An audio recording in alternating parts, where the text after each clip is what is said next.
Radio. Les Français parlent au français.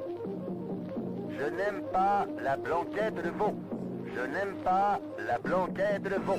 Sud Radio Berkov dans tous ses états. Et comme disait Victor Hugo, bon appétit aux ministres intègres. Sud Radio Berkov dans tous ses états. Le fait du jour. Fais qu'un seul geste, je retourne ma veste, toujours du bon côté. Alors André, ça y est, depuis samedi soir, nous avons un nouveau gouvernement nommé par notre Premier ministre Michel Barnier. Ça vous a pas mal inspiré ce nouveau gouvernement? Ah, tout à fait Marie, tout à fait nommé. Et puis co-réalisation Michel Barnier, Emmanuel Macron. Il n'y a pas un seul réalisateur. Là, à la production, il y a le producteur, le réalisateur, etc. Ils sont tous là.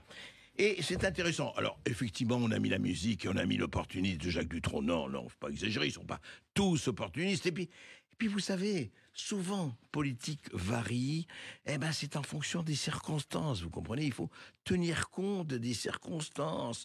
Par exemple, on a entendu vraiment, on dit oui, mais vous savez, il va rien se passer parce que Didier Migaud, qui est garde des Sceaux, ministre de la Justice, est un socialiste, donc, disent les mauvaises langues, il va être laxiste avec l'immigration. En revanche, Bruno Retailleau, qui est ministre de l'Intérieur, lui, on l'a entendu encore ce matin, lui, il va être très rigoureux avec l'immigration, la sécurité, etc. Vous voyez, les gens changent. Et d'ailleurs, lui-même, Bruno Retailleau, il faut savoir, on change dans la vie. Vous savez, il y a que les imbéciles qui ne changent pas d'avis. Vous allez me dire que les politiques, ils sont pas des imbéciles, mais ils y vont fort, souvent, et puis ils changent fort. Mais regardez ce que disait Bruno Retailleau au moment des législatives, juste après 2022. Au 22 juin 2022, il tweetait ceci, Bruno Retailleau. Entrer dans un gouvernement de coalition, ce serait trahir nos électeurs. Arrêtons d'abîmer la démocratie et respectons ceux qui nous donnent des mandats. Nous ne sommes pas Macron compatibles. Comment passer un contrat quand la confiance n'est pas là? Mais voilà, aujourd'hui, la confiance est là. Et oui, on a le droit de changer d'avis, vous voyez. C'est le cas, donc, de Bruno Retailleau. Il a rejoint. Et après tout, pourquoi pas? Si c'est pour faire du bon boulot, tant mieux. Vous voyez, c'est comme ça, c'est la vie. Je vous ai compris. Mais alors, ce qui est étonnant, il faut que je vous dise, c'est quand même 39 ministres. On avait vraiment besoin de 39 ministres. Donc 19 ministres de plein exercice, 15 ministres délégués, 5 secrétaires d'État. Mais ce que j'adore d'ailleurs, il y a un tweetos qui nous a envoyé un très très joli, vraiment un très joli inventaire. Alors c'est intéressant, vous voyez, par exemple, il y a le ministre de la Transition écologique. J'adore les titres, vous voyez, les titres, on donne des titres. Ministère de la Transition écologique, de l'énergie, du climat et de la prévention des risques. Écoutez, heureusement, c'est bien, ils pensent à prévenir les risques. Ils savent pas comment ça va se passer, si ça va se passer bien ou pas, mais on a un ministère de la prévention des risques. Ça veut dire qu'on ne risque plus rien. Vous pouvez aller dormir tranquille, les Français. La prévention des risques est assurée. Après, il y a magnifique ça. Ministre de la Santé et de l'accès aux soins. Attendez, que je croyais que l'accès aux soins faisait partie effectivement de la santé. Non, il faut le souligner. La santé et de l'accès aux soins, voilà. Ministre du Logement et de la Rénovation urbaine. Oui, bien sûr, parce que comme il y a une émeute tous les 30 du mois, il vaut mieux rénover, voilà. Et alors là, magnifique aussi. Ministre de l'Agriculture, de la souveraineté alimentaire et de la forêt. La forêt, c'est la première fois que la forêt, on a un ministère de la forêt. Alors je vais vous dire, quand même, vous êtes extrêmement discriminateur. Pourquoi il n'y a pas le ministère des plages? Pourquoi il n'y a pas le ministère des prairies? Pourquoi il n'y a pas le ministère des herbes folles? Je vais dire, non mais vraiment, il y a 2 poids, 2 mesures, là, en fonction de la forêt, ça va pas. C'est magnifique. Alors là aussi, magnifique, ministre des Sports, de la Jeunesse et de la vie associative. Très bien, bravo, il n'y a rien à dire. Ministère de la fonction publique, de la simplification et de la transformation de l'action publique. De la simplification. Il n'y a pas un code en France qui ne fait pas 1500 pages. Il n'y a pas 400 000 lois, 400 000 normes. Simplification, mais on va voir, c'est intéressant ça. Et il y a la ministre déléguée chargée de la coordination gouvernementale, ça elle va faire du télétravail à 38, ça va être très intéressant. Oui, alors il y a aussi, attention, ministre délégué chargé de la sécurité du quotidien. Vous voyez comment on nous soigne. Il y a déjà la prévention des risques et puis il y a la sécurité du quotidien. Mais enfin, Français, comment vous avez un sentiment d'insécurité alors que tout est assuré? Voilà, tout va très très très très bien. Et puis voilà, tout ça, on veut savoir et tout va bien. Et alors, continuons vous savez, dans ceux qui changent d'avis. Encore une fois, à tout péché, miséricorde. Par exemple, regardez, elle a été reconduite, Rachida Dati a été reconduite comme ministre de la Culture et du Patrimoine. Qu'est-ce qu'elle disait elle-même, Rachida Dati, au moment des élections régionales? Écoutez. On a des positions. En Marche, c'est quoi? C'est des traites de gauche, des traites de droite. Des traites de gauche, des traites de droite. Non, mais c'est des gens qui ont trahi. Des traites ou des traîtres? Non, mais c'est des gens qui ont trahi à gauche et des gens qui ont trahi à droite. C'est ça, ce parti. C'est un parti de traîtres. C'est ce que vous résumez comme ça. Regardez. C'est un peu dur, non? Non, c'est pas dur. C'est la réalité. Arrêtez de dire c'est dur. Quand vous dites la vérité, vous dites c'est dur. Eh bien voilà, Rachida Dati dit la vérité. Voilà. Et elle se retrouve avec les traîtres. Avec des traîtres. Vous voyez, elle disait les traîtres, pas de droite, de gauche, pas possible, les traîtres. On va pas faire ça. Eh ben, oui, ben c'est dur, mais c'est comme ça. Eh ben voilà, mais la culture, eh ben, écoutez, la culture vaut bien une messe, hein, et vaut bien un petit changement de position, ce qu'on appelle ça. Et puis nous avons, toujours on la retrouve magnifique, alors elle, Agnès Pannier-Runacher, ministre de la Transition écologique, de l'énergie, du climat et de la prévention des risques. Je vous dis, on est rassuré. Alors elle, on l'adore, elle. Parce que voici ce qu'elle disait, alors quand elle était ministre déléguée chargée de l'industrie. Vous savez, c'était, voilà. C'était en 2021, c'était au moment de business en industrie, etc. Et écoutez, l'appel, ça vaut l'appel du 10 juin du général de Gaulle. Écoutez l'appel d'Agnès. Lorsque tu vas sur une ligne de production, c'est pas une punition, c'est pour ton pays, c'est pour la magie. Voilà. Lorsque tu vas sur une ligne de production, c'est sur ton pays, c'est sur la magie. Écoutez, franchement, c'est gaulien.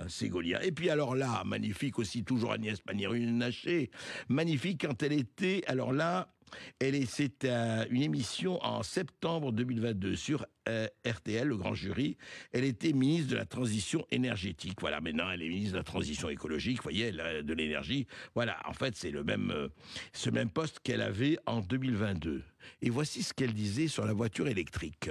Ce que les gens ne savent peut-être pas, c'est que précisément, d'avoir des voitures électriques qui ont une batterie électrique, c'est une réserve d'électricité. Et vous avez un certain nombre de fournisseurs de batteries rechargeables qui sont couplés avec des petits modules de stockage et qui sont en capacité, dans les moments de tension, de renvoyer l'électricité sur le réseau. Donc ça peut devenir une forme de résilience accrue pour les années qui viennent. Alors là, franchement, nous atteignons les sommets. Je pensais que l'électricité, ça ne se stockait pas. Je pensais que l'électricité était par essence quelque chose qui ne se stockait pas. Eh bien, pas du tout. Grâce à Agnès Pannier-Runacher, nous savons qu'avec les batteries, on peut garder, et puis on peut renvoyer, et puis on peut ruisseler. Vous voyez, oui, c'est exactement ça. On stocke, c'est comme le pétrole, quoi, on stocke. Ah bon, l'électricité, ça se stocke ? Écoutez, il n'y a pas un seul expert, il n'y a pas un seul technicien qui ne vous dit pas le contraire. Mais après tout, on a le droit. Il faut comprendre. Vous savez, il faut s'adapter aussi. Les ministres, ce sont des hommes, ce sont des femmes, ce sont des humains. Alors, encore une fois, ils ont le droit de se tromper, de retourner, ou je ne dirais pas leur veste, ou leur robe, ou leur jupe, ou leur pantalon. Ça arrive. L'essentiel est ce qu'ils vont faire. Et alors, le grand moment quand même, ça a été l'allocution d'Antoine Armand, le nouveau ministre de l'économie, des finances et de l'industrie, qui remplace l'irremplaçable Bruno Le Maire. Écoutez Antoine Armand. Je mesure la chance que j'ai d'hériter d'un tel bilan. Je mesure aussi l'ampleur des défis auxquels nous devrons faire face ensemble à l'heure où la guerre est aux portes de l'Europe et où la concurrence internationale nous agresse souvent très violemment. Face à ces défis, il faut, je crois, et comme l'a dit le Premier ministre, tout simplement commencer par dire la vérité et avoir des convictions fortes. Eh bien, c'est pas beau ça. Alors franchement, Antoine Armand, je vous félicite. Je vous félicite parce que vous héritez d'un bilan extraordinaire et je comprends que vous êtes fier d'hériter d'un tel bilan. Un bilan lequel ? Eh bien lequel ? Celui de Bruno Le Maire. Je signale que la dette de la France, entre 2017 et 2024, alors il n'y a pas que lui, bien sûr, a augmenté de 1000 milliards d'euros. 1000 milliards d'euros. Vous allez me dire, mais comment 1000 milliards d'euros ? C'est pas possible. Si. Vérifiez les chiffres officiels. Nous étions à 2000 et quelques 200 milliards d'euros, 2000, certes, trillions, d'euros, trillions. En 2017, nous sommes à 3300 milliards d'euros en 2024. 1000 milliards d'euros, c'est pas mal, hein. Oui, il y a eu le Covid, il y a eu tout ça, mais quand même 1000 milliards d'euros. Mais ils sont passés où, là ? Vous avez pas vu Mirza ? Vous avez pas vu où ça se passait ? Non, pas du tout. Et ce qui est intéressant, c'est que nous avons retrouvé, évidemment, il y a toujours des pépites. Sur les réseaux sociaux, il y a des pépites parce que nous avons retrouvé. Et là, vraiment, c'est magnifique. Une déclaration de Bruno Le Maire, candidat à la présidence de la République en 2016. Vous voyez, c'était donc la fin du gouvernement Hollande et puis l'avènement prochain d'Emmanuel Macron. Donc, c'était la campagne à la primaire de la droite et du centre. Et voici ce que disait Bruno Le Maire. Bruno Le Maire qui exprimait son indignation. Écoutez. Je me souviens du Premier ministre de l'époque, assis sous un olivier en Corse, et nous disant « Je suis à la tête d'un État en faillite » et qui, 5 ans plus tard, laisse 600 milliards d'euros de dettes supplémentaires à la France et qui revient aujourd'hui, tranquille comme Baptiste, nous dire « Comptez sur moi, je vais réduire la dette et je vais réduire les déficits ». Eh bien, il aurait été temps de le faire quand il était Premier ministre, qu'il avait le pouvoir, qu'il avait la possibilité de le faire. Mais il a raison, Bruno Le Maire, de s'indigner. Effectivement, il parlait de François Fillon, bien sûr, le Premier ministre de l'époque. Vous imaginez ? Il a laissé faire, c'est lui, 600 milliards. 600 milliards. Et Bruno Le Maire, aujourd'hui, 1000 milliards. Voilà, il a coiffé de très loin au poteau François Fillon. Mais lui, il part en étant satisfait. J'ai sauvé l'économie française, va-t-il jusqu'à dire. C'est quand même assez formidable. C'est très intéressant, si vous voulez. Voilà comment, effectivement, se passent les choses. Voilà, on se congratule, on se coagule, on s'envoie de l'encens, de la myrrhe. On se dit, ah là là, je succède, mais lui était tellement fabuleux, c'est vrai.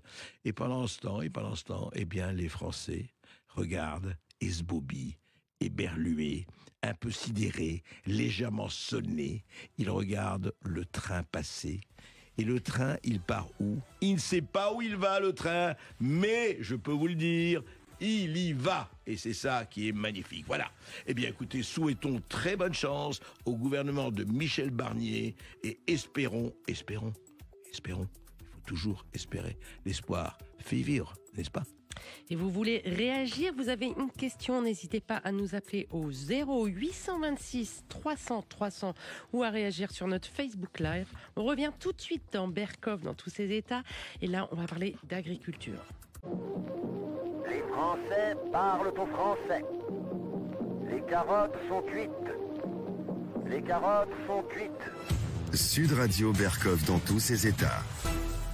Et pendant ce temps-là, pendant effectivement le nouveau gouvernement, les nouvelles réunions, qu'est-ce qui se passe en agriculture ? Qu'est-ce qui se passe dans ce qui était effectivement la plus grande richesse de la France ? Bien, on va en parler tout de suite avec Philippe Grégoire.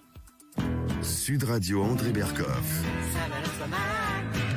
Berkoff dans tous ses états, ça balance pas mal sur Sud Radio. Toute l'année, même les jours fériés, sous la pluie, la neige ou le vent, notre passion, notre métier se vit au milieu des champs, à la fraîche au petit matin. Le coq nous clame ses chansons l'année prochaine. André, aujourd'hui dans sa balance, vous vouliez revenir sur la colère du monde agricole, une colère qui n'est toujours pas tarie. Et on en parle avec Philippe Grégoire, responsable national à République Souveraine pour la partie agricole. Bonjour Philippe Grégoire. Bonjour Monsieur Berkoff. Alors, Monsieur Grégoire, je voulais savoir d'abord, question d'actualité, que pensez-vous de la nomination donc le nouvel ministre de l'Agriculture, de la souveraineté alimentaire et de la forêt? C'est intéressant. Je me suis demandé tout à l'heure pourquoi spécialement de la forêt. Qu'en pensez-vous? J'en pense que ça va rien changer du tout parce que ceux qu'on a mis au pouvoir à l'agriculture, les ministres de l'agriculture qu'on a mis de façon successive, c'est des pro-européens et des pro-mondialistes.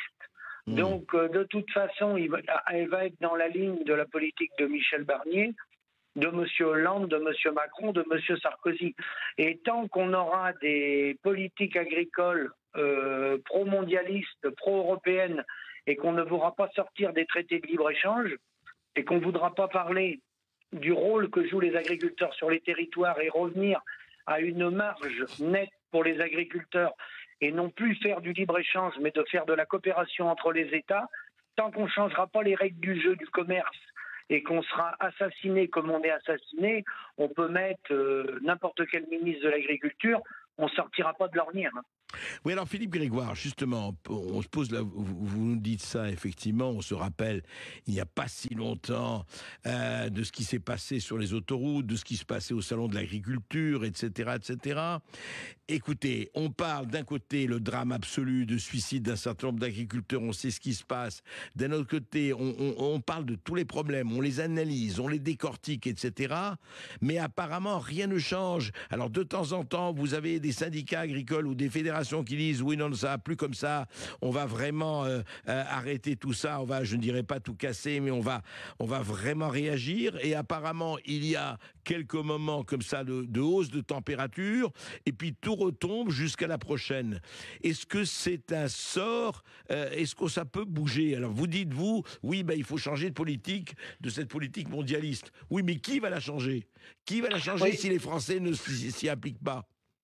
Oui, parce que si vous voulez, c'est très difficile à comprendre le problème agricole pour les gens qui ne sont pas du métier. Chaque année, ils voient les agriculteurs qui reviennent manifester, mettre de la boue devant les grandes surfaces, bloquer les autoroutes. Ils se disent, qu'est-ce que c'est que ce cinéma? Et là, cette année, on va vous parler de la MHE, on va vous dire, il y a la FCO dans les élevages ovins, il y a la catastrophe en viticulture parce que les rendements sont pas bons.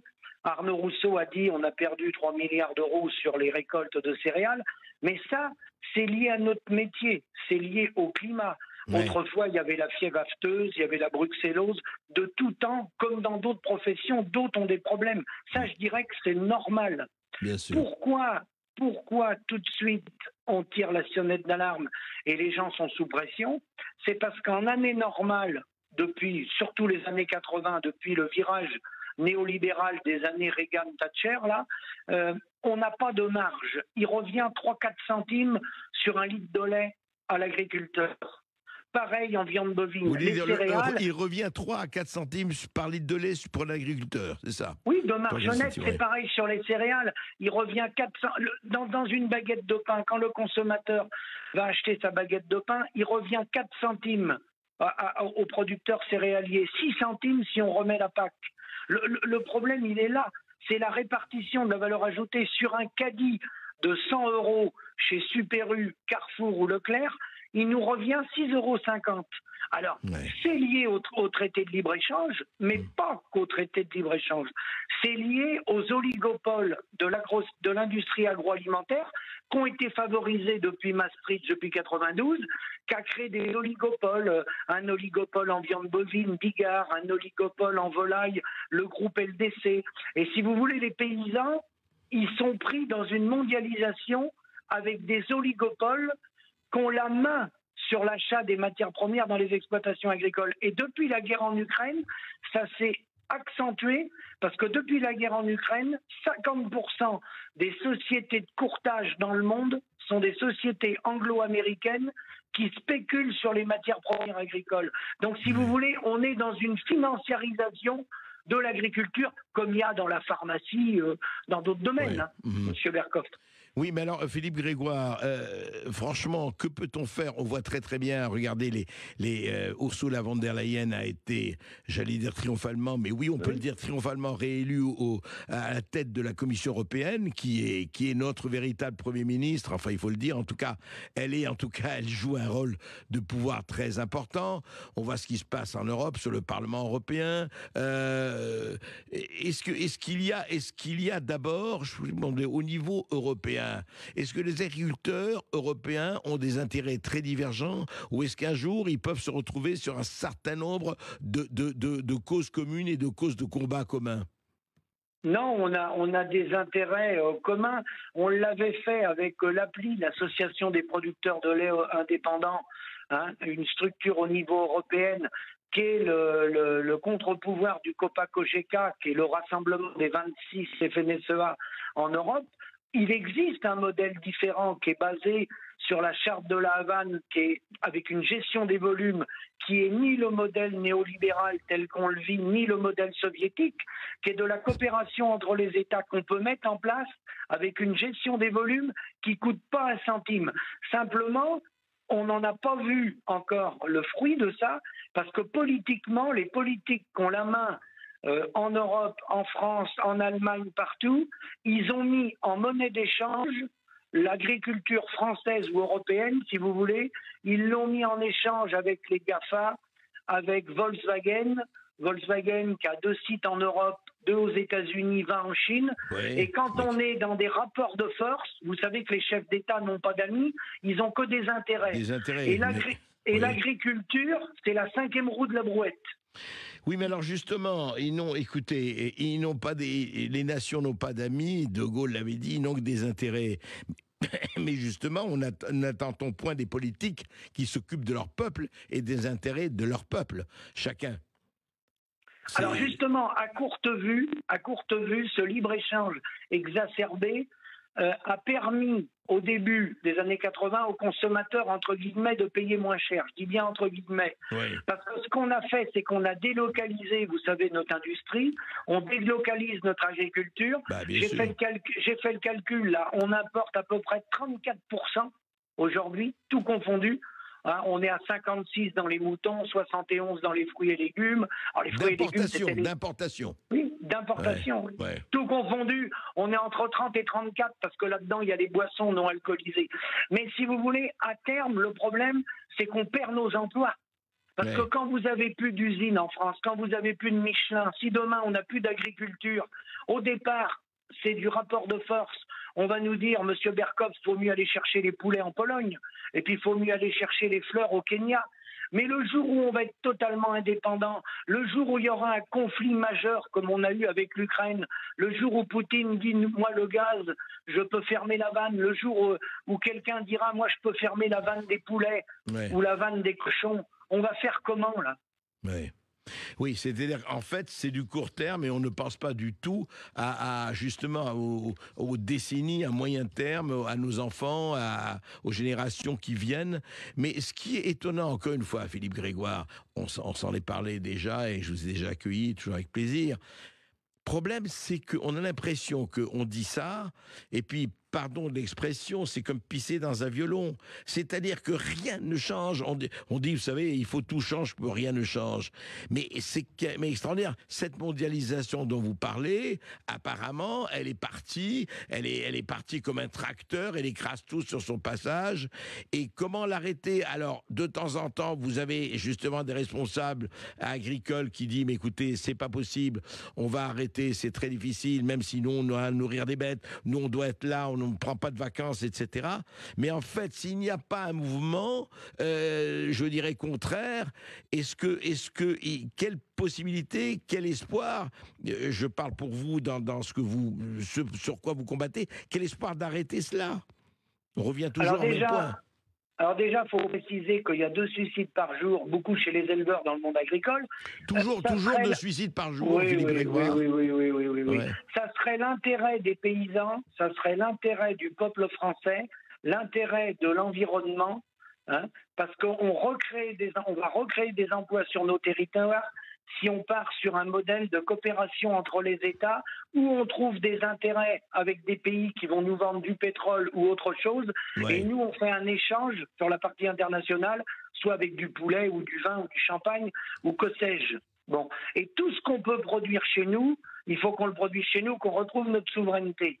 Mais ce que je suis en train de vous dire là, ce n'est pas l'intérêt de l'industrie agroalimentaire qui a des plateformes à travers le monde. Ce n'est pas l'intérêt des grandes et moyennes surfaces qui, eux, ont intérêt à mettre en compétition les paysans sur la planète pour tirer toujours le prix vers le bas et faire des profits. Si vous voulez, les gains de productivité, je regardais là, par exemple, vous prenez les produits laitiers, aujourd'hui, c'est 17 milliards d'euros les produits laitiers. Ça a été dans le monde, consommation. vous voulez dire dans le monde. Non, chez nous en France, 17 milliards d'euros de chiffre d'affaires. Attendez, excusez-moi Philippe Grégoire, quand vous dites 17 milliards, c'est pour la France ou pour la France. Pour la France. Ça a été doublé depuis les années 60. 17 milliards d'euros de consommation. Donc on a fait des gains de productivité énormes. Par exemple en production laitière. Ces gains de productivité-là ont été dans la poche des coopératives, de Lactalis, enfin vous connaissez bien tout ça, et de la grande distribution. Donc en plus, dans le même temps, des années 60 à venir aujourd'hui, on a fait des gains de productivité. Quand Michel Rocard a mis en place la gestion des volumes, les quotas laitiers en France, il avait raison, ça s'est fait au niveau européen, on était 395 000 fermes à livrer du lait. Aujourd'hui, vous enlevez un zéro, on va arriver bientôt à 35 000 fermes. Et dans ces 35 000 fermes qui produisent du lait, on est en dessous le salaire brut. Le SMIC brut, pardon. En dessous du SMIC brut, en dessous du SMIC. En dessous du SMIC brut à produire du lait. Donc vous voyez bien que ça colle pas. Que ces 3-4 centimes qui reviennent aux producteurs, il faudrait qu'ils nous reviennent 20 centimes. De marge honnête, mais pas 3-4 centimes. Et c'est pareil en mouton, c'est pareil pour les maraîchers. À partir du moment où le rapport de force est déséquilibré entre les 3 grandes surfaces, l'agroalimentaire, qui sont quelques acteurs en France et à l'international, eh ben nous, on est le petit pousset qui est écrasé. Et il n'y a aucun politique qui a voulu légiférer. La loi Egalim est un échec. Et je dois vous dire que les gouvernements, entre un gouvernement Hollande, si vous voulez, Macron ou Sarkozy, en termes agricoles, il n'y a aucune différence. Je dis bien aucune différence. Mais, donc, pour vous, il n'y a pas un politique. Il faudrait qu'un politique, effectivement, relève de le défi. Enfin, un politique, effectivement, un pouvoir qui relève de le défi. Donc, pour le moment, vous dites, quel que soit le ministre de l'Agriculture, quel qu'il soit, ça ne changera rien au problème. Non. Mais par contre, je suis persuadé qu'à un moment donné, on aura, alors, nous faudrait un général de Gaulle, mais on aura plusieurs chefs d'État, ça ne sera pas un tout seul, qui vont se réveiller et qui vont dire stop. Parce que là, on va mettre en danger à terme les populations. Parce que l'agriculture, c'est l'entretien des territoires, c'est la sécurité alimentaire, c'est la sécurité des populations. Hein. Donc le jour où on va être beaucoup trop dépendant, vous voyez ce qui va nous arriver, vous allez voir le chantage qu'il va y avoir. Et il y a des chefs d'État, moi je revendique à appeler à voter pour personne, mais il y a des gens qui l'avaient compris. Vous avez Donald Trump l'avait compris. Il avait compris qu'il fallait mettre en place des mesures de protectionnisme, Donald Trump. Parce qu'il a dit sinon on va à la catastrophe. Alors on peut appeler ça charte de la Havane, on peut appeler ça protectionnisme. D'ailleurs, quand il y a eu le conflit en Ukraine, la Hongrie et plusieurs de ses voisins ont refusé les blés ukrainiens. Tout à fait. Tout à fait. En tout cas, écoutez, c'est toujours un choix politique, vous avez raison de le souligner, et c'est très important de dire où on en est. Merci Philippe Grégoire. Merci beaucoup de votre invitation, à bientôt. À bientôt. Merci Philippe Grégoire. Je rappelle que vous êtes responsable national à République souveraine pour la partie agricole. Et on revient tout de suite pour les perles, les huées et les bravos d'André Berkoff. Ici Sud Radio. Les Français parlent au français. Je n'aime pas la blanquette de veau. Je n'aime pas la blanquette de veau. Sud Radio Berkov dans tous ses états. Dites-moi, auditeur de Sud Radio, résident de Sud Radio, vous avez des couteaux chez vous, dans votre cuisine? Vous avez des couteaux? Vous avez des haches? J'espère que pas. Sinon, 500 € d'amende. Vous dites que je dis n'importe quoi? Eh ben, écoutez. Sud Radio Berkov dans tous ses états. Les perles du jour.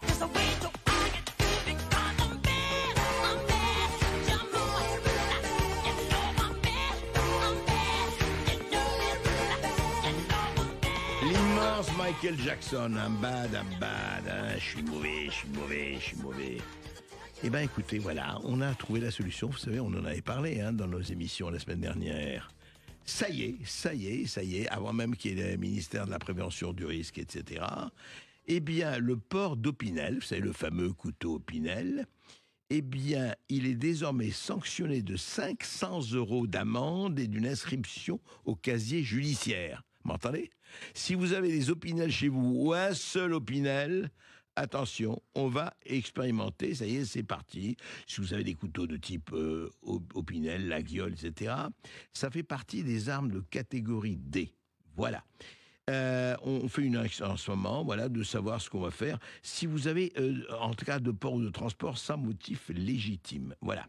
Ça s'applique depuis le 17 avril 2024, vous voyez, déjà, quelques mois, dans les zones des parquets de Bobigny, Bordeaux, Lille, Lyon, Marseille, Montpellier, Nantes, Nice, Pontoise, Rennes, Saint-Étienne, Toulouse, ainsi que Paris depuis le 2 mai.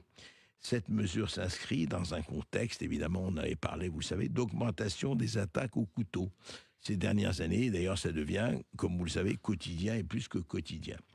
Voilà, alors que... Attendez, comprends pas, les couteaux, si on a un Opinel, on a tous des Opinel, on a tous des couteaux avec qui, je sais pas, on coupe le saucisson, on coupe le pain, etc., eh bien, voilà. Donc, en fait, ça veut dire que les chasseurs, les collectionneurs ou les tireurs sportifs, comme dit l'Union française des amateurs d'armes, eh bien, c'est fini. Alors, voilà. Comme il s'agit d'une amende forfaitaire de 5e classe, son paiement est automatiquement inscrit au casier judiciaire de la personne sanctionnée et entraîne mécaniquement son inscription au fichier national des personnes interdites d'acquisition et de détention d'armes. C'est intéressant, quand même. C'est formidable.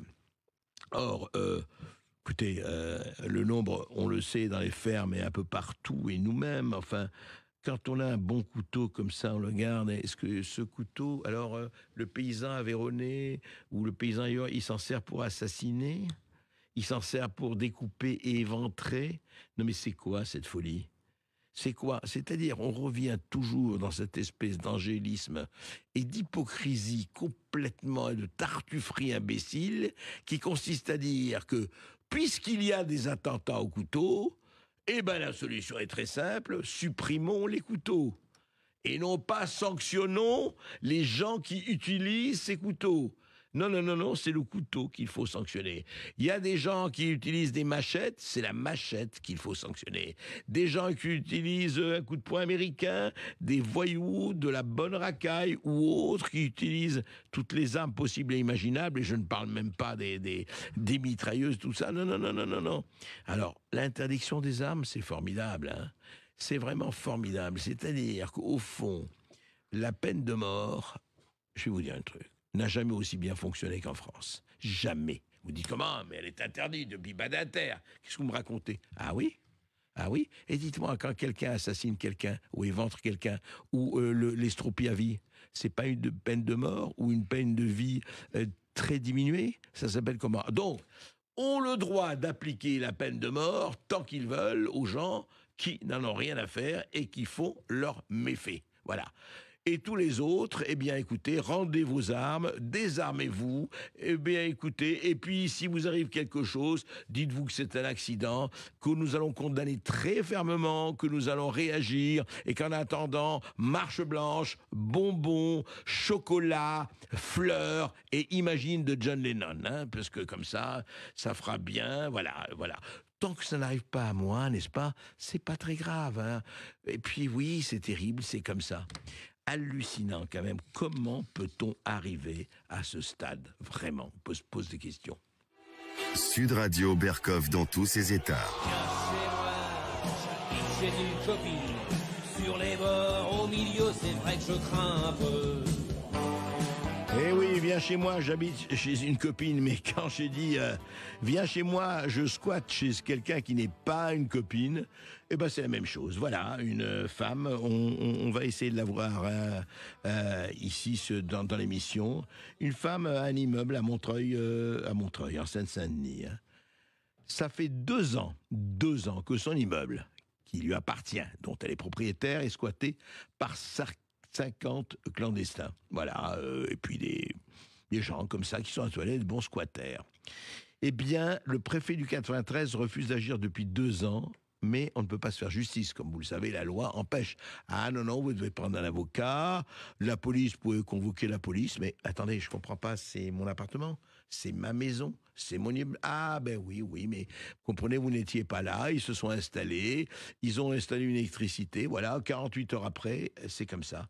Écoutez ce qu'elle dit, cette femme. Je fais tout ce qu'il faut faire dans les règles, dans ce qu'on m'a dit de faire, et en fait, je n'arrive pas à obtenir la libération de ce bâtiment qui, je le rappelle, les décisions de justice demandent à ce que ce bâtiment soit expulsé, soit libéré. Voilà, soit expulsé, soit libéré. Elle a fait tout ce qu'il faut faire, mais ça ne suffit pas. Voilà, c'est un reportage de CNews du 18 septembre dernier. Et ça, vous savez, on en a parlé 1 fois, 2 fois, 10 fois dans cette émission, avec différentes personnes qui partaient en vacances, partaient en week-end, se retrouvaient chez leur famille, revenaient, et ben il y avait quelqu'un qui occupait la maison. Alors, quand on me dit c'est très bien, il faut supprimer, pas d'armes, pas de trucs, il faut pas se faire justice soi-même. Il faut pas se faire justice soi-même. Oui, mais quand personne ne fait la justice, il se passe quoi pour le citoyen? Puisque le premier devoir de la démocratie est de protéger ses citoyens. Il se passe quoi à ce moment-là? Ah, rien. Rien, non, mais écoutez, vous n'avez qu'à patienter, c'est comme ça. Et tous les autres, et les bonnes âmes qui sont là, qui, eux, sont dans un endroit plus protégés que d'autres, parce qu'on sait très bien qu'en France et ailleurs, il y a des endroits beaucoup plus protégés que d'autres, eh bien, prenez votre mal en patience. Bien sûr, c'est pas mon problème, c'est le vôtre. Bravo, cette espèce de... je dirais de veulerie, de lâcheté considérée comme une institution. Vous savez, l'hypocrisie, comme dit l'autre, est l'hommage que le vice sera la vertu. Ben, on aimerait que le vice soit un peu plus borduré, peut-être un peu plus surveillé, et peut-être et surtout un peu plus sanctionné. Ça s'appelle ça, vraiment, la justice. Sud Radio Berkov dans tous ses états.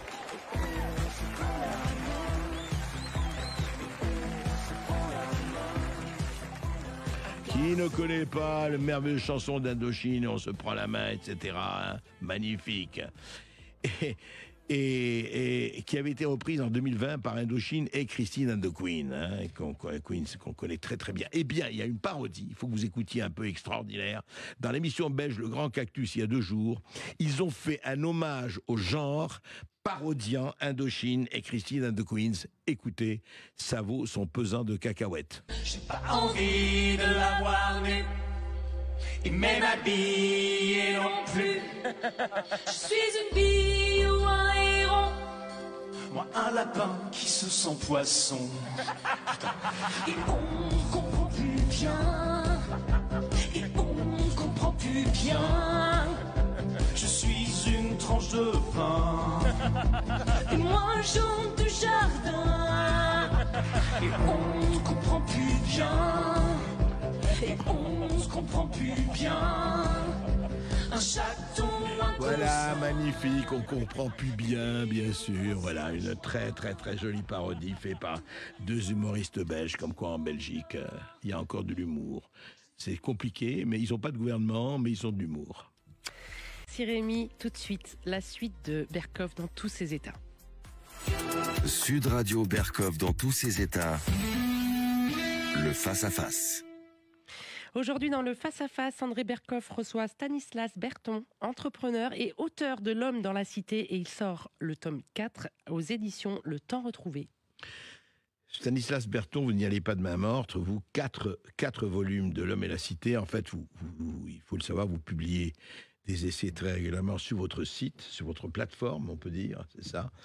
Et je vous ai déjà reçu à plusieurs reprises parce que vous donnez des éclairages, vous donnez effectivement sur ce qui se passe dans le monde des points de vue et pas seulement le vôtre. Et j'apprécie beaucoup le fait que un auteur est aussi un lecteur, un auteur aussi un chasseur de sens, un chasseur de signification. Et vous publiez aussi des auteurs pas du tout connus, comme Vox Day, comme beaucoup d'autres, on va en parler, et vous les traduisez. Et dans vos livres, justement, vous écrivez vous-même, évidemment, un certain nombre d'essais, et d'ailleurs, est très, très éclairant, et puis vous parlez des autres, et vous parlez justement de gens qu'on ne connaît pas, et vous savez que cette émission, c'est aussi, pour nous, enfin pour moi, l'occasion aussi de parler, de faire entendre des voix qu'on n'entend pas. Majoritairement sur les ondes, les écrans ou ailleurs. Alors, L'Homme et la Cité, effectivement, et là, vous l'avez déjà abordé dans vos précédents, mais je veux dire que chaque essai se lit à part, c'est pas parce que c'est le volume 4 que vous êtes obligé de lire les volumes 1 et 3. Mais vous abordez absolument cette question fondamentale et qui est là, enfin, qui traverse tout ce qu'on vit aujourd'hui dans l'actualité, hein, qu'elle soit au Proche-Orient, en Russie-Ukraine, aux États-Unis, le Covid, le réchauffement climatique, tout le reste, entre ceux qui disent, écoutez, une solution mondiale, une solution globale, il faut l'adopter, ceux qui disent, non, c'est beaucoup plus compliqué que ça, il faut tenir compte d'un certain nombre de paramètres, d'invariants, qui sont des invariants civilisationnels, religieux, identitaires ou millénaires. Alors pour vous, c'est ça aujourd'hui, en fait ce n'est plus du tout gauche-droite, c'est mondialiste ou identitaire ? Oui, alors je dirais plutôt, il y a en effet d'un côté le projet mondialiste, qui est un projet qui est parfaitement clair, documenté, qui est théorisé depuis très longtemps. Et vous l'avez très bien rappelé, ce qui est intéressant, c'est de voir comment il se connecte à tout ce qu'on est en train de vivre aujourd'hui. C'est-à-dire, vous l'avez rappelé, le climat, la santé, la perte des libertés publiques, la censure, les attaques, vous l'avez rappelé il y a quelques instants, les attaques contre la propriété privée. Et en fait, tout ça forme en fait un projet cohérent. Alors, en quoi il est cohérent ? Expliquez-nous. Alors, justement, entrons dans le vif. C'est quoi ce projet mondialiste, comme vous dites ? Ils ne veulent pas de la propriété privée, ils ne veulent pas de frontières, c'est quoi ? Alors, ça, en effet, ils veulent, en fait, c'est déjà une gouvernance mondiale, c'est-à-dire il faut détruire les nations, et il faut détruire le corps politique. C'est-à-dire, en fait, il faut détruire le politique. C'est-à-dire que, et là, on le voit d'ailleurs, c'est assez amusant de le voir avec ce qu'on vit dans la séquence électorale actuelle, c'est-à-dire qu'en fait, le politique ne sert plus à rien. C'est-à-dire qu'on part d'une gouvernance. D'une gouvernance, c'est pas du politique mondial, on parle d'une gouvernance. Donc c'est pas les mots en leur sens. Et surtout l'idéologie qui sous-tend ça, et j'en parle dans un des essais qui est traduit dans ce livre, c'est quelque chose qui vient de loin, ça s'appelle le socialisme technocratique. Alors ça a été inventé notamment par la société Fabienne à la fin du 19e, qui était un des premiers think tanks d'ailleurs. Et donc en fait, qu'est-ce que ça veut dire le socialisme technocratique ? Ça veut dire c'est le collectivisme, c'est-à-dire en fait on va supprimer la propriété privée, on va donner les moyens à l'État. Et pourquoi technocratique ? Parce que tout va être géré de façon rationnelle. C'est-à-dire, on va gérer tout. Alors, aujourd'hui, on parle de la gouvernance par algorithme. Ça, c'est l'évolution. Mais avant, c'était la gestion managériale. On va mettre tout dans des cases. Tout le monde va dire, ce sont les experts qui gouvernent. Voilà, exactement. Les experts qui gouvernent. C'est exactement ça. Donc, c'est la collectivisation de tout ce qui peut être rendu collectif et en même temps, une gestion rationnelle par les experts et aujourd'hui par les algorithmes. Et ça... Comment ce projet-là, il est mis en place ? En fait, il est mis en place, donc j'ai parlé de la société Fabienne think tank. Cette société Fabienne, elle a essaimé un peu partout, elle a, on va dire, infiltré toutes les élites au départ anglaises à travers les grandes universités britanniques. Et aujourd'hui, ça donne des choses comme, par exemple, le programme des Young Global Leaders de Davos. Et vous avez quelqu'un, je le cite dans le livre, Klaus Schwab, qui en 2017, devant les étudiants de Harvard... Schwab, le fondateur et le président de Davos. Du Forum économique mondial de Davos, qui dit devant des étudiants à Harvard... Avec mes Young Leaders, nous avons infiltré tous les gouvernements de la planète. Et après, il continue dans ça, et c'est public, hein, on peut trouver la vidéo sur Internet. Il dit, voilà, Trudeau au Canada, c'est nous, Merkel en Allemagne, c'était nous, Emmanuel Macron, c'est nous. Enfin, il égrène la liste des gens qui souscrivent à cette idéologie mondialiste et la mettent en place au sein des gouvernements. Alors, tout de suite, quand même, Stanislas Berton va dire, voilà, vous dites encore un complotiste, il va dire, voilà, c'est Klaus Schwab qui organise les Young Global Leaders et qui les réunit, et ceux-là vont appliquer comme des marionnettes la politique davosienne et compagnie. C'est un peu plus compliqué que ça, non ? Alors, c'est pas oui et non, parce que oui, parce qu'en fait, il n'y a pas que Davos. C'est-à-dire que Davos, c'est un des relais qui existent. Quand moi, je fais beaucoup de conférences pour aller présenter mon travail, je fais toujours des petits sondages. Je demande aux gens qui connaît le Forum économique mondial de Davos. Donc là, il y a à peu près 70% des gens qui lèvent la main. Mais après, je dis, est-ce que vous connaissez le groupe Bilderberg, qui est aussi une influence? Je dis, est-ce que vous connaissez la commission trilatérale? Est-ce que vous connaissez le Council on Foreign Relations? Donc, il faut savoir notamment que le Council on Foreign Relations, le CFR, c'est le véritable ministère des Affaires étrangères américain. Du temps où elle était ministre, enfin secrétaire d'État, Hillary Clinton disait dans une interview qu'on peut retrouver, je vais prendre mes ordres à la maison mère. Donc un ministre en exercice qui dit ça du CFR. Donc vous voyez, en fait, il y a même quelque chose qui est encore moins connu, qui s'appelle le Dolder Club. C'est un groupe secret pour uniquement l'industrie pharmaceutique. C'est tous les grands PDG de l'industrie pharmaceutique se retrouvent au Dolder. Voilà. Oui, mais attendez, là je vais quand même, je peux vous répondre. Oui, attendez, c'est pas parce qu'on se réunit à Bilderberg et compagnie que nous sommes en train de faire des complots pour asservir l'humanité.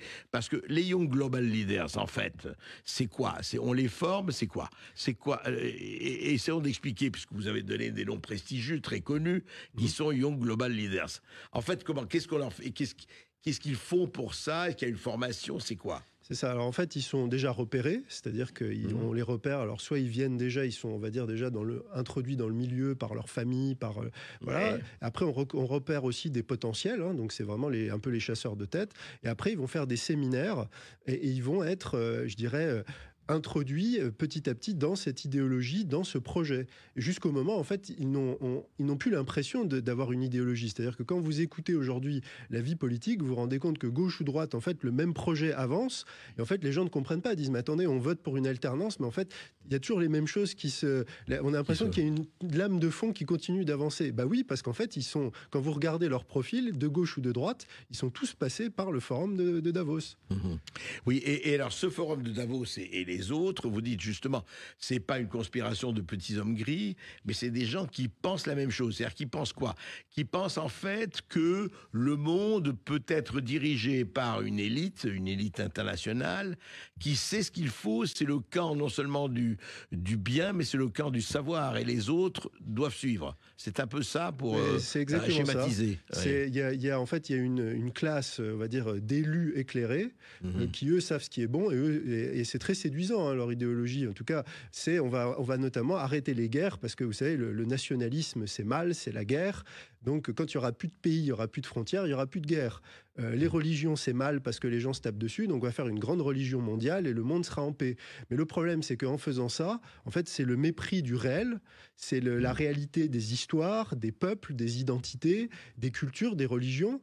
Et en fait, il y a une très bonne analyse de Pierre-Antoine Plaquevent qui disait que avec ce projet utopique de vouloir faire d'empêcher le conflit entre pays, entre groupes, on importe le conflit à l'intérieur des sociétés. C'est-à-dire qu'en voulant détruire le conflit dans le monde, on importe la guerre civile au sein de toutes les sociétés. Et c'est en fait ce qui se passe. C'est ce qu'on voit aux États-Unis, il y a eu avec les Black Lives Matter, c'est ce qu'on voit en France, on parlait tout à l'heure des attaques au couteau. En fait, en refusant le réel, qui est que les humains sont ce qu'ils sont. Avec leurs différences. Voilà, et le but du politique, c'est justement de prendre en compte ces différences, d'arbitrer et de voir comment prendre en compte les intérêts de chacun, les rapports de force. Eux sont dans une utopie en disant on va faire table rase de tout ça, et ça va être des sachants non élus, avec une légitimité qui sera douteuse, qui vont tout gouverner par algorithme, tout sera rationalisé, et en fait le monde ressemblera à un gigantesque aéroport. En gros, en fait, oui, et donc sous la gouvernance des cabinets de conseil. En fait, le modèle, c'est le cabinet conseil. C'est ça. On voit de toute façon. Rappelez-vous ce qu'on a vécu, que ce soit sur le Covid ou sur le changement climatique. Ce sont les mêmes éléments de langage qu'on retrouve partout, dans tous les pays. Et malheur à ceux qui refusent d'appliquer ce programme. Dès que vous avez des gens qui sont présentés comme des dictateurs ou des leaders populistes, en général, il y a très rapidement l'armée américaine qui vient pour remettre tout le monde un peu au pas, à coups de bombe si nécessaire. Et en fait, c'est présenté comme une lutte pour la démocratie, les droits de l'homme. En fait, c'est pour faire rentrer dans le rang tous ceux qui refusent de souscrire à ce projet. Et même, d'ailleurs, on le voit dans les... Enfin, ça c'est vrai du point de vue censure. On a suivi les polémiques entre Elon Musk, ex-Twitter, et notamment Thierry Breton, pour ne pas le nommer. Mais on voit ce qui s'est passé au Brésil en ce moment. Exactement. Et ailleurs. Mais en fait, c'est quoi? L'idéologie, c'est quoi? C'est, au fond... ce qui est, je reviens à l'idéologie du mondialisme tel que vous le décrivez d'ailleurs dans vos livres, Stanislas Berton. Il y a quand même, est-ce qu'il n'y a pas des points positifs là-dedans, où il n'y a que pour vous, c'est une cuirasse qui n'a que des défauts? Je pense que c'est une cuirasse qui n'a vraiment que des défauts parce que c'est une négation de ce qui fait la nature humaine. Et surtout, il y a une dimension spirituelle, c'est des gens qui veulent se prendre pour Dieu. C'est-à-dire qu'ils pensent qu'ils peuvent non seulement dépasser la nature, mais même l'améliorer. Donc ça, c'est le transhumanisme, par exemple, parce qu'on ne l'a pas évoqué. C'est une idéologie qui est très présente, donc qui est à la fois dans l'idée de l'homme augmenté, avec l'idée aussi qu'on retrouve de qu'est-ce qu'on va faire des inutiles. Les gens qui ne seront pas des augmentés, ça sera des inutiles. Ça, c'est quelqu'un comme Laurent Alexandre, par exemple, qui dit ça. Il y a l'idée aussi, on retrouve aussi l'idée du transgenre, c'est-à-dire qu'on est au-delà de la biologie, au-delà des sexes, on peut devenir ce qu'on est, on se prend pour homme, comme pour disait femme. La chanson, je suis pain, je suis lièvre, je suis exactement, héron, etc. C'est le règne de la subjectivité. En fait, le réel n'a plus de... En fait, tout devient subjectif. C'est-à-dire... En fait, ils veulent remplacer le réel par leur perception du réel. Exactement. C'est ça. Ouais. Exactement. On va en parler juste après une petite pause. À tout de suite, on est avec Stanislas Berton, L'homme et la cité. Si vous voulez réagir, n'hésitez pas à nous appeler au 0826 300 300. On retrouve dans quelques instants André Berkoff et son invité Stanislas Berton, entrepreneur et auteur de L'homme dans la cité aux éditions Le Temps Retrouvé. Sud Radio. Sud Radio. Parlons vrai. Parlons vrai. Sud Radio. Parlons vrai.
Sud Radio, Berkov dans tous ses états. Stanislas Berton, vous dites justement l'oligarchie mondialiste, objectifs principaux, vous le rappelez, mais vous l'écrivez, la disparition des États-nations, la liquidation des cultures et des religions traditionnelles, l'abolition de la propriété privée, la destruction de l'activité économique indépendante, on l'a vu avec l'agriculteur, hein, la dépopulation, la fusion de l'homme et de la machine, le transhumanisme, etc., etc. Et puis vous dites quand même, vous commencez pratiquement votre livre avec ça, oui, mais vous dites maintenant c'est battu en brèche, et même vous allez jusqu'à dire que la mondialisation, alors qu'on pensait que c'était un rouleau compresseur absolument inattaquable, vous dites, eh ben, c'est en train de s'effondrer. Vous n'êtes pas loin de dire ça. Est-ce que vous n'allez pas un peu vite en besogne, ou vous n'êtes pas naïvement optimiste, Stanislas Berton? Non, pas du tout, parce que j'essaye toujours de me baser sur les faits. D'ailleurs, j'en parlais déjà dès 2022, parce qu'en fait, on a souvent, parce que nous, on est en plein dedans. Il faut savoir que l'Europe, enfin l'Occident, on est la forteresse du mondialisme. Hein. Mais il faut voir ce qui se passe dans le reste du monde.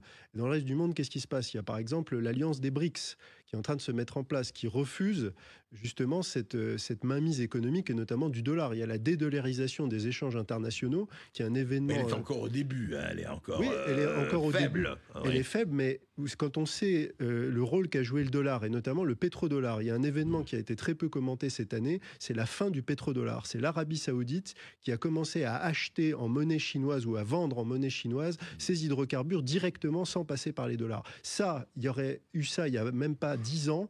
Il y avait les GI qui débarquaient à Riyad pour remettre tout le monde au pas. Ça, c'est fini. Et là, il va y avoir le sommet des BRICS à Kazan. Au mois d'octobre, je pense qu'il va y avoir... À Kazan, en Russie. En Russie, tout oui. à fait. Et je pense qu'on va avoir des annonces absolument importantes qui vont être faites. À ce moment-là, il faudra suivre ça. Il y a ce qu'on a vu avec la guerre en Ukraine, où là, c'est l'OTAN, en fait, qui est complètement ridiculisé devant les yeux du monde entier, qui fournit, c'est devenu un trou noir, qui absorbe le matériel, qui absorbe des ressources financières pour un résultat sur le terrain, en fait, qui est quasi nul. Donc, il y a tout ça, et il y a surtout le plus important, et c'est ce que je souligne dans mes livres, c'est que l'Occident a perdu son statut de modèle. C'est-à-dire que pendant tout le XXe siècle et même le XIXe, il y avait cette idée pour les peuples, les Chinois, les Russes, les peuples du monde, l'Afrique, etc., que l'Occident était un modèle vers lequel on va aspirer. Et aujourd'hui, ce modèle, il est complètement battu en brèche. On est devenu au contraire un repoussoir. Quand on écoute ces autres pays, ils disent non, nous, on veut surtout pas devenir comme vous. L'Occident, vous êtes devenu un asile à ciel ouvert.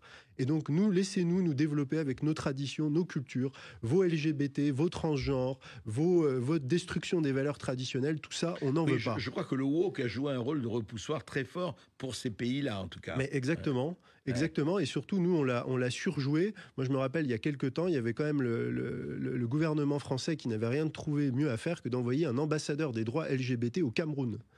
Je peux vous dire qu'il a été reçu. Alors, c'était dit en langage diplomatique, mais on comprenait dans la lettre que c'était vous le gardez pour vous, quoi. On se rappelle aussi que très récemment, Jean-Luc Mélenchon, je crois que c'était en Côte d'Ivoire, qui a fait un discours justement sur le mariage, sur l'LGBT et compagnie, qui a été très très mal reçu, effectivement. Mais bien sûr. Mais c'est quoi, à votre avis? C'est-à-dire, ils se disent, au fond, on ne pensait pas que l'Occident allait jusque-là. Est-ce que ces pays, enfin les BRICS et compagnie, parce que faut pas oublier, là aussi, je me fais non pas l'avocat de la partie adverse. Enfin, on peut pas dire que ce sont des modèles de démocratie, hein. La Chine, l'Iran, la Corée du Nord, l'Inde, l'Arabie Saoudite, vous voyez. C'est pas non plus un modèle, ça, Stanislas Berton. C'est braves BRICS, enfin, du point de vue, en tout cas, de nos valeurs à nous.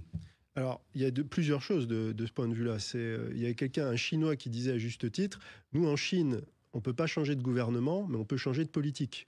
Vous pouvez changer de gouvernement, mais vous ne pouvez pas changer de politique. Ouais. Donc, il y a déjà ça. Et en plus, la question, c'est comment se portent ces pays-là ? C'est-à-dire qu'on parle toujours des grands mots, des valeurs, etc. Nous, ce qu'on voit, c'est que l'Occident, on est dans des pays qui sont en train de s'effondrer à tous les niveaux, y compris au niveau démographique, y compris au niveau économique. Ces pays-là qu'on a toujours beau jeu de critiquer, en tout cas, eux ont un développement dans le cas de la Chine. On voit la Russie, il y a des tas de choses qui ont été faites sous la présidence de Vladimir Poutine. Donc, et puis surtout, j'ai envie de dire, la question qu'il faut poser, c'est aux habitants de ces pays-là. Je veux dire, c'est pas à nous. Est-ce qu'ils sont mieux qu'avant, eux? Voilà, exactement. C'est pas à nous, parce que ça, c'est l'orgueil et l'ethnocentrisme des Occidentaux. On a l'habitude de donner des leçons à la planète entière et de juger les autres. Ce qu'il faut aller demander, c'est qu'en pensent les Chinois, qu'en pensent les Russes, qu'en pensent les Saoudiens et les Brésiliens. C'est eux qui sont les juges les plus pertinents et de juger ce qu'ils veulent dans leur propre pays. Pour leur pays, absolument. Et donc, vous dites, vous, quand même, qu'aujourd'hui, le mondialisme tel qu'on l'a défini, tel qu'on le connaît, est battu en brèche, en tout cas commence à être battu en brèche. Il commence vraiment à être battu en brèche au niveau international. On parle toujours de l'isolement, par exemple, de la Russie. En fait, quand on regarde diplomatiquement, c'est plutôt l'Occident qui est isolé et la majorité des pays du monde qui soutiennent plutôt les BRICS et qui veulent y adhérer. Donc il y a déjà cet aspect-là. Et même aujourd'hui en Occident, il y a de plus en plus de gens qui prennent conscience des mensonges des gouvernants, de la corruption, de la censure des médias. Et moi, je trouve qu'il y a des choses qu'on ne pouvait pas encore dire il y a quelques années qui sont en train d'être dites. Et les gens sont en train de prendre conscience que justement, il faut sortir des clivages vraiment stériles et aller voir qui sont les donneurs d'ordre au-dessus. Et les gens commencent à comprendre ça. Et là, il y a quand même un pas qui a été franchi. Et donc, si vous voulez, l'idée, c'est de les éclairer, enfin pour vous, de les éclairer là-dessus, de dire voilà ce qui se passe, voilà comment c'est organisé, voilà comment ça se transmet. D'ailleurs, on le voit au niveau des élections, que ce soit en Allemagne, dans certains pays européens, on voit des choses qui bougent assez fortement en ce moment. Juste un mot là-dessus, Stanislas Berton. Est-ce qu'au fond, c'est intéressant parce que quand je parlais des valeurs, les vraies valeurs de l'Occident, vous savez, je me suis fait à la fois agoniser et très, très, je dirais, et très, au fond, appuyé aussi, où j'ai dit que ceux qui ont les valeurs de l'Occident, j'ai fait un tweet là-dessus, c'est Trump, Poutine et Orban éventuellement. Eh bien, est-ce que les vraies valeurs de l'Occident ne sont pas dans quelque chose, évidemment, la liberté, évidemment, est-ce qu'on ne les a pas perdues et pourquoi on les a perdues ? Vous connaissez mon point de vue sur le sujet. Moi, j'ai toujours dit que les valeurs de l'Occident, c'est les valeurs chrétiennes. Et vous n'aura pas échappé que le point commun qu'il y a entre Trump, Poutine et des gens comme Orban, ce sont tous des chrétiens. En tout cas, officiellement ils se présentent comme des chefs d'État chrétiens. Et aujourd'hui, le christianisme a très mauvaise presse, le catholicisme encore plus. Mais par exemple, les valeurs de liberté individuelle, la liberté, le chrétien est libre, il n'y a pas de déterminisme. Les valeurs de charité, de s'occuper des plus faibles, des plus humbles, ça aussi, ça vient du christianisme. Et ça aussi, on le perd de vue. Parce qu'on baigne là-dedans, on baigne dans un bain culturel. C'est ce que Emmanuel Todd appelle ça le catholicisme zombie. Il dit en France, il n'y a plus de pratiques religieuses, mais on continue de baigner dans le bain culturel du christianisme. Et ça, on s'en rend compte quand on va dans d'autres pays qui n'ont pas baigné dans ce bain-là. Et en fait, c'est ça qui se passe aujourd'hui. On voit que comme Poutine sont des chefs d'État qui s'appuient sur ce religieux, alors orthodoxe pour Vladimir Poutine et plutôt protestant évangélique pour... On le voit aussi sur l'Argentin, Javier Milei aussi. Exactement. Donc ça, et je pense que le grand drame de l'Europe, c'est que l'Europe ne se pense plus comme chrétienne. Et les Français ne se pensent plus comme catholiques. Alors oui, le croyant que vous êtes, effectivement, s'émeut beaucoup de cela. Et on va en parler, on va continuer d'en parler après cette petite pause. À tout de suite. Et vous pouvez nous appeler au 0826 300 300 si vous voulez réagir ou si vous avez une question à poser. On se retrouve tout de suite dans la suite de Berkov dans tous ses états. Sud Radio. Sud Radio, Berkov dans tous ses états. Stanislas Berton, L'homme et la cité, paru au Temps retrouvé, aux éditions du Temps retrouvé, c'est le volume 4. Et vous parlez justement, Stanislas, il y a vraiment, c'est vrai que le bouleversement est à tous les étages, de manière assez extraordinaire, on en parlait, assez incroyable, mais en même temps, il y a l'étage, je dirais, des intérêts, des intérêts. Je prends un exemple très précis. La Chine, qui pratique une politique extrêmement dure envers les musulmans du Xinjiang, les Ouïghours, qu'il maltraite de façon tout à fait incroyable, avec le silence assourdissant de tout le monde, y compris des pays islamiques, et qui en même temps vont faire réconcilier l'Irak et l'Iran et l'Arabie Saoudite, et traitent avec les talibans. Donc il y a ce côté, le cynisme d'État un peu partout, mais entre BRICS ça marche aussi. Et derrière, vous dites, effectivement, on a perdu, d'où la spiritualité, etc. Mais comment la retrouver ? Parce que la seconde partie de votre livre, c'est le grand réveil.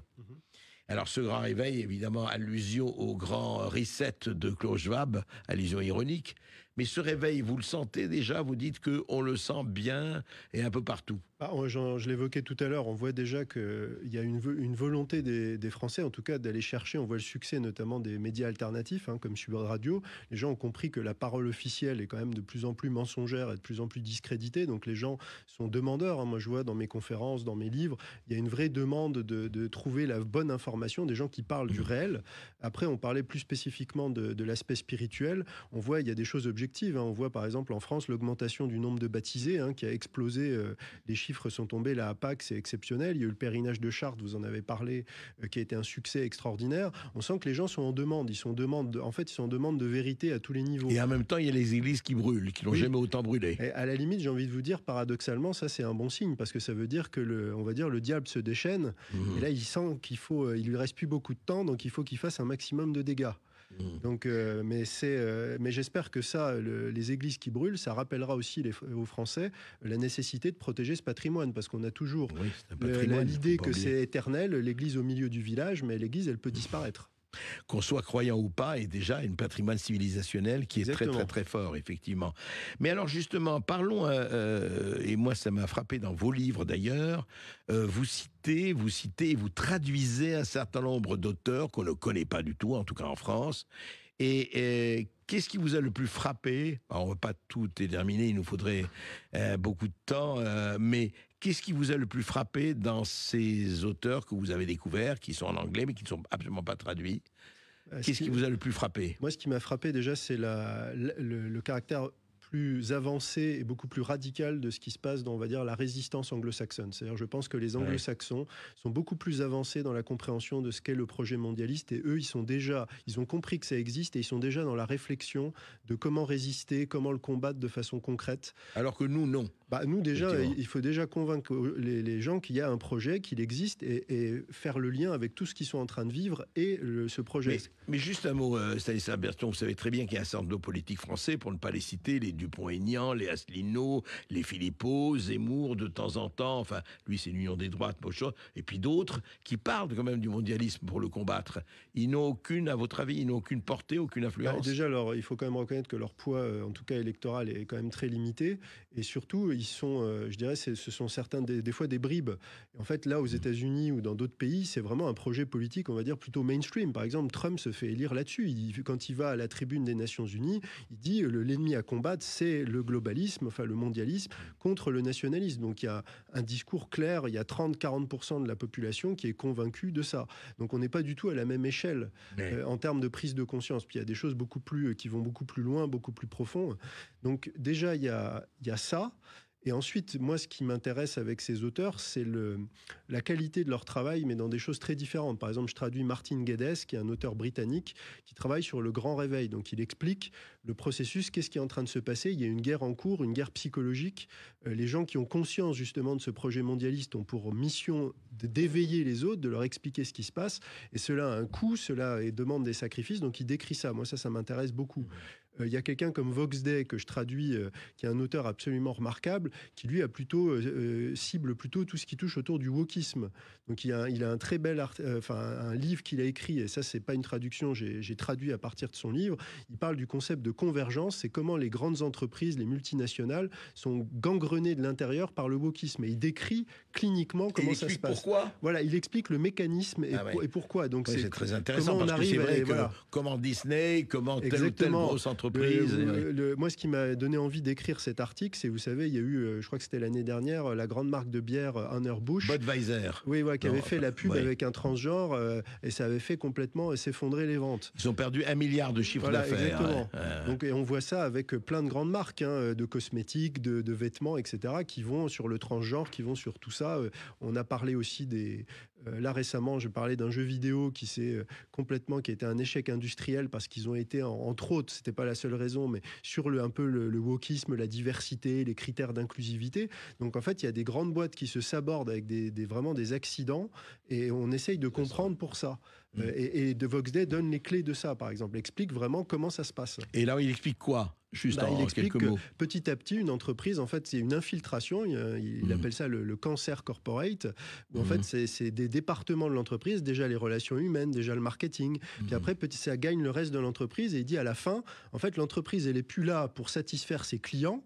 Elle est là pour diffuser l'idéologie progressiste. Et Ce qui est étonnant, parce que l'entreprise, normalement, c'est le profit. Donc, ils sont là pour satisfaire leurs clients. Exactement. Et c'est tout le paradoxe. C'est-à-dire, il dit que on est dans un monde qui pousse la rationalité économique, soi-disant, à outrance. On va licencier des gens parce qu'on n'est plus assez rentable, etc. Mais de notre côté, on peut accepter qu'il y ait des entreprises ou même des films ou des équipes sportives qui perdent des sommes colossales, mais parce que là, elles sont soutenues par le système. Et en fait, c'est cette nouvelle religion du progressisme qu'il faut évangéliser le plus possible. Donc, peu importe si ça perd de l'argent, parce que le but, c'est plus de vendre des produits, c'est de diffuser une idéologie. Ce qui est étonnant, c'est vrai, c'est que c'est les grands capitalistes, enfin beaucoup de grands capitalistes qui sont pris par ça, quoi.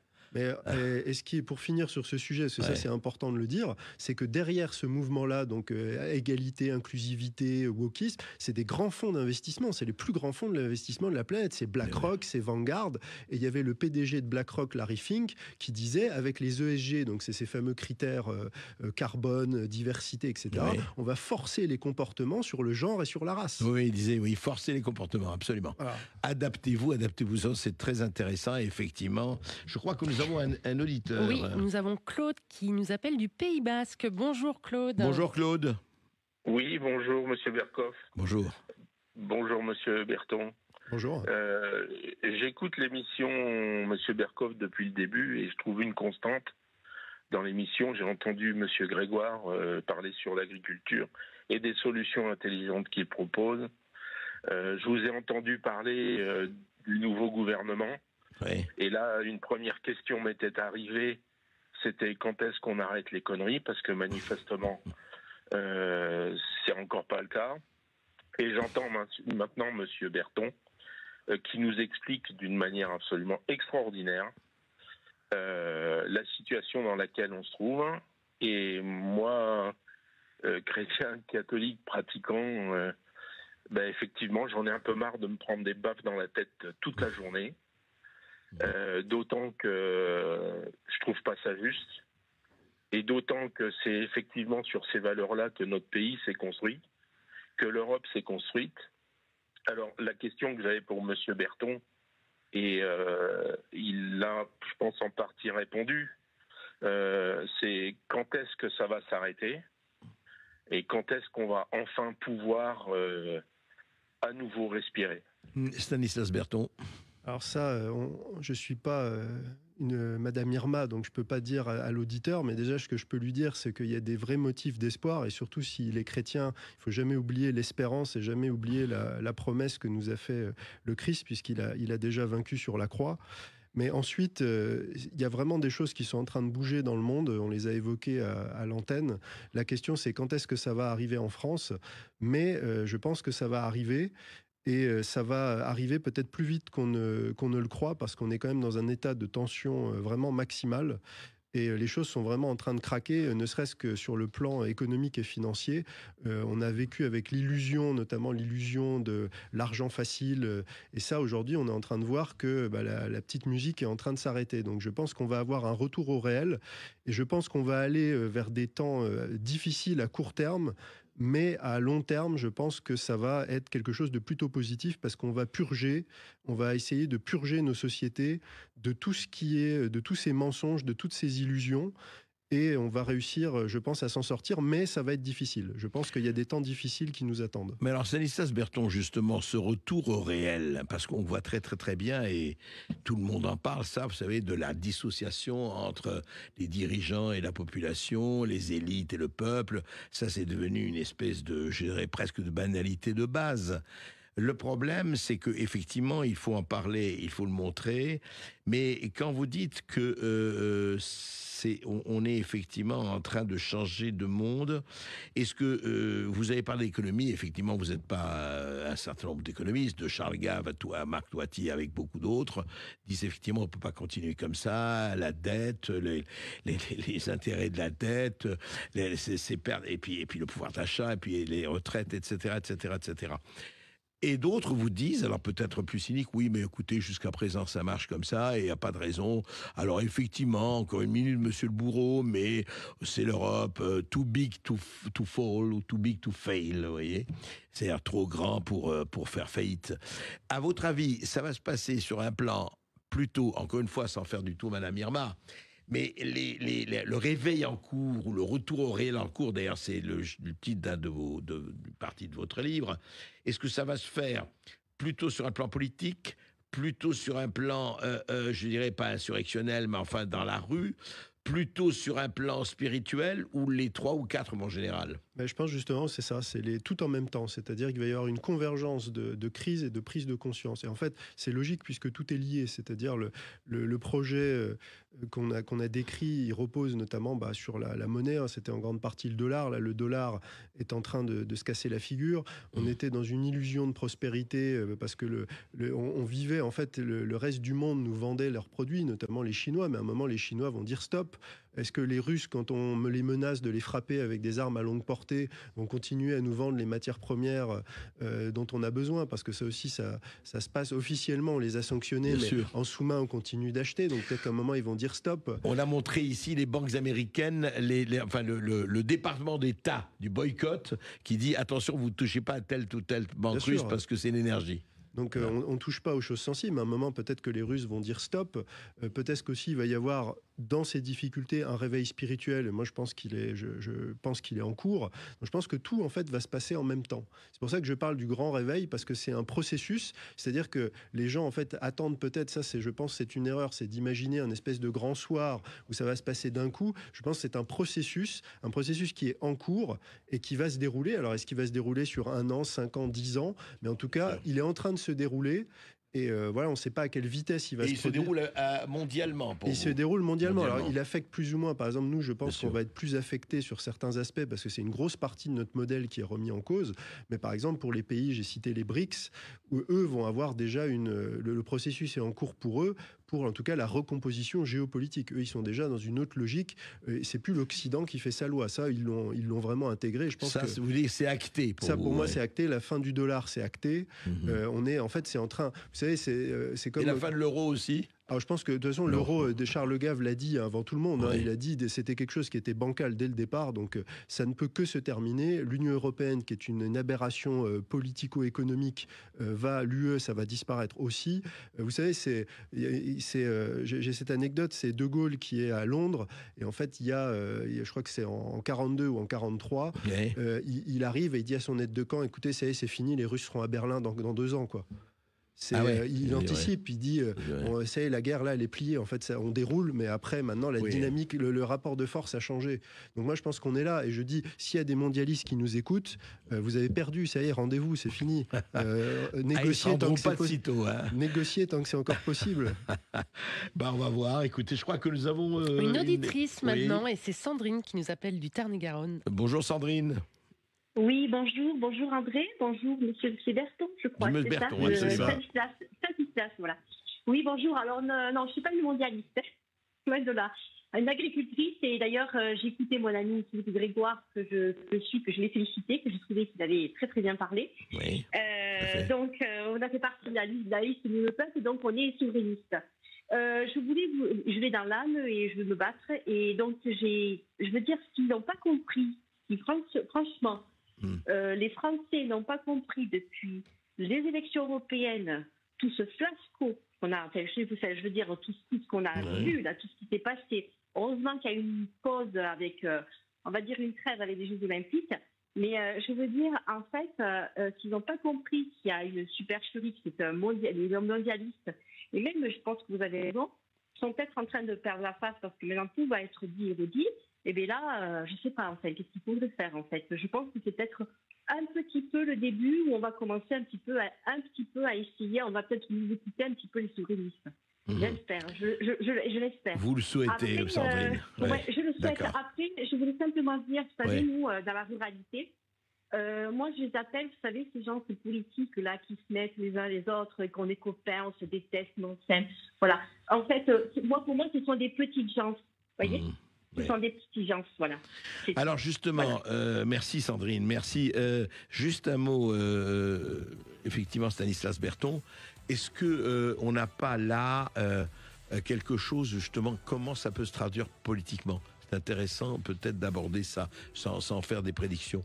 On va en parler juste après une petite pause et je crois que nous avons d'autres auditeurs. Oui, nous aurons d'autres auditeurs, dont Loïc qui nous appelle de Lourdes, mais on le retrouve juste après ça. Sud Radio. Sud Radio. Parlons vrai. Parlons vrai. Sud Radio. Parlons vrai.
Sud Radio, Berkov dans tous ses états.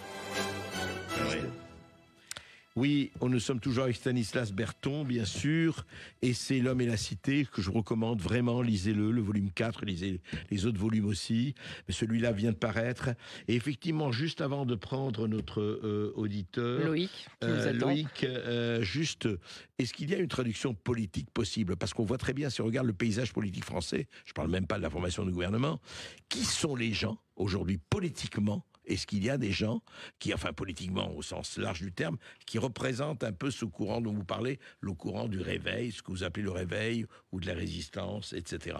Alors, oui, il y en a, mais après, pour qu'il y ait une traduction politique, c'est ce qu'on oublie souvent aujourd'hui, c'est que le politique, c'est le résultat. C'est-à-dire qu'avant le politique, il y a le spirituel, les grandes inspirations, après il y a le métapolitique qui est le culturel, et après il y a la traduction politique. On le voit par exemple, l'exemple type, c'est la Révolution française, où il y a tout le siècle des Lumières qui prépare le terrain, et après un mouvement politique. Donc c'est le combat culturel, quoi. Il y a ça, mais ce qu'il faut aussi en parallèle, c'est une élite organisée. Parce que quand on regarde l'histoire on va dire des révolutions ou des renversements de régime, c'est l'idée que c'est le peuple dans la rue qui va renverser, ça c'est pas vrai. C'est toujours une élite organisée avec le soutien en partie de l'armée ou des services de renseignement. C'est ce que fait De Gaulle en 58, par exemple, qui prend le pouvoir. Donc il faut qu'il y ait cette élite, il faut qu'elle ait un projet, il faut qu'elle soit claire dans sa doctrine, et il faut que tous ces facteurs-là soient réunis. Donc est-ce qu'ils sont réunis en France ? Par nécessité, ce genre de choses est plutôt secrète. Donc les gens n'ont pas pignon sur rue, ils s'affichent pas dans des mouvements, etc. Donc il faut espérer qu'en France, on a des gens qui ont à cœur l'intérêt général, qui ont à cœur la continuité historique de la France et de son peuple, qui s'organisent pour essayer de sauver ce pays. Qui vivra verra. En attendant, nous avons Loïc qui nous appelle de Lourdes. Bonjour Loïc. Bonjour Loïc. Oui, bonjour André, bonjour Stanislas, bonjour à tout le monde. Bonjour. Merci déjà pour tout ce que vous dites. Ça fait du bien d'entendre à la radio. Bon, on l'entend depuis très longtemps sur les chansons reggae, les chanteurs. Vous aviez parlé, André, une fois de Kenny Arcana, qui dénonce énormément tout ce que vous êtes en train de parler depuis tout à l'heure. Moi, je suis totalement d'accord avec vous. Par contre, pour votre positivité, depuis quelque temps, je suis en train de douter à quelque chose, en fait. Bon, on crée notre vie avec nos pensées, donc c'est très important de penser positivement. Mais cette période de réveil, j'ai l'impression qu'on l'a déjà vécu dans l'histoire, en fait. Pendant la belle époque, dans les années 1900, les gens se réveillaient, c'était une bonne période de vivre, en fait, pour vivre. Et qu'est-ce qui s'est passé ensuite ? Il y a eu deux guerres qui sont apparues pour, en fait, tout repartir à zéro et pour que tous ces puissants puissent recommencer leur conditionnement. Donc là, on voit que pointe la Troisième Guerre mondiale. Est-ce que, en fait, les gens vont se réveiller? En fait, moi, je pense qu'on est entre deux trucs. Soit il va y avoir un réveil, soit on repart sur une guerre et on recommence à zéro. Ouais, une vraie question. C'est vrai qu'aujourd'hui, les bruits de bottes se font nucléaires. Ça ne veut pas dire, et j'espère qu'on ne l'aura pas, mais c'est vrai que c'est une question. Est-ce que C'est terrible à dire parce que la Troisième Guerre mondiale, ce sera 10 fois pire que les autres s'il y a Troisième Guerre mondiale. Est-ce qu'on va être obligé de passer par des affrontements forts pour aboutir à quelque chose qui change vraiment ? Votre auditeur a tout à fait raison de dire que la manière qu'a le système de se régénérer, notamment quand il y a une crise de la dette, c'est de passer par une guerre. Et ce que j'essaye de décrire dans mon travail, c'est qu'il y a une tension, c'est-à-dire qu'il y a un camp qui veut pousser à cette guerre, qui pousse à la surenchère. On voit notamment l'escalade en Ukraine et même dans d'autres régions du monde. Et on sent qu'il y a aussi un camp qui a conscience de ça et qui essaye de faire preuve d'une certaine mesure et d'éviter le pire. Donc je pense qu'en fait, aujourd'hui, on est dans une situation de bascule, enfin on est sur la ligne de crête, et c'est pour ça notamment que je fais le travail que je fais, et probablement vous aussi à Sud Radio, c'est que il faut essayer de donner aux gens les outils, les éléments, peut-être qui n'existaient pas autrefois, et notamment les réseaux sociaux permettent ça, parce qu'on permet de contourner les médias de masse et ce qui n'existait pas autrefois, où il y avait que les journaux par exemple, qui étaient tenus, on le sait, par quelques familles et quelques grands milliardaires. Ça n'a pas trop changé, ceci dit, mais c'est là où on peut faire quelque chose. C'est pour ça que j'écris ces livres, c'est pour ça que je fais ces conférences, c'est parce qu'aujourd'hui on peut essayer de donner aux gens des outils pour justement ne pas retomber dans les pièges dans lesquels sont tombés leurs ancêtres, et essayer de casser ce cycle qui en effet a tendance à se répéter. C'est vrai, et surtout c'est très très visible ce que vous avez, ce qui s'y passe en Ukraine. C'est un exemple, hein, il y en a d'autres, mais c'est intéressant. Ceux qui disent écoutez, il faut négocier, à un moment donné il faut arrêter. Ceux qui disent pas du tout, on est prêt à se battre jusqu'au dernier Ukrainien. Suivez mon regard. Il y a quand même quelque chose, on va en parler demain d'ailleurs, avec on aura un débat très intéressant demain ici même là-dessus, mais Stanislas Berthon, en fait, vous, je voudrais revenir là-dessus parce que vous êtes catholique, vous êtes croyant, et au bon sens du terme. Est-ce que, au fond, on peut revenir à ce spirituel au moment où je ne vais pas parler du pape et je ne vais pas parler de ça, mais enfin au moment où il y a une espèce de déchristianisation. Alors effectivement vous parlez des baptêmes, etc. Mais est-ce que ce vide spirituel, vous pensez qu'il peut être comblé, mais autrement qu'il l'a été avant ? Je pense que de toute façon, l'être humain a besoin, hein, c'est la grande phrase de Chesterton, il disait « Si vous ne croyez pas en Dieu, vous ne croyez pas en rien, vous croyez en n'importe quoi ». Donc il y a un besoin, toujours l'être humain a un besoin de spiritualité. Moi, ce que j'espère, c'est vraiment que les Français vont revenir à la foi de leur père. Et surtout vont comprendre la nécessité, parce qu'on ne l'a pas évoqué, mais le projet mondialiste, c'est aussi un projet de couper l'homme de Dieu. Ça fait partie de son projet. Non, l'homme est devenu Dieu pour eux. Voilà, l'homme est devenu Dieu, et l'homme s'est coupé de Dieu. Donc, s'est coupé de ses commandements, s'est coupé du lien qu'il avait avec lui. Et je pense que dans les moments de crise, vous savez, les anglo-saxons ont un dicton qui dit « il n'y a pas d'athée dans une tranchée ». Donc je pense que quand le frigo est rempli, quand tout va bien, quand on peut regarder 150 séries sur Netflix, on est peut-être moins porté, mais quand peut-être les bombes vont commencer à tomber, peut-être les gens vont retourner à l'église, vont se mettre à genoux et demander à Dieu l'aide de Dieu, et Dieu leur donnera. Oui, enfin, aide-toi, le ciel t'aidera. Aide-toi, le ciel t'aidera, mais il faut... c'était, je crois, Sainte Thérèse qui disait « Il faut toujours prier comme si l'action était inutile et agir comme si la prière était insuffisante. » Joli. Bien, nous finirons sur ces mots de Sainte Thérèse. Sud Radio. Sud Radio. Parlons vrai. Parlons vrai. Sud Radio. Parlons vrai.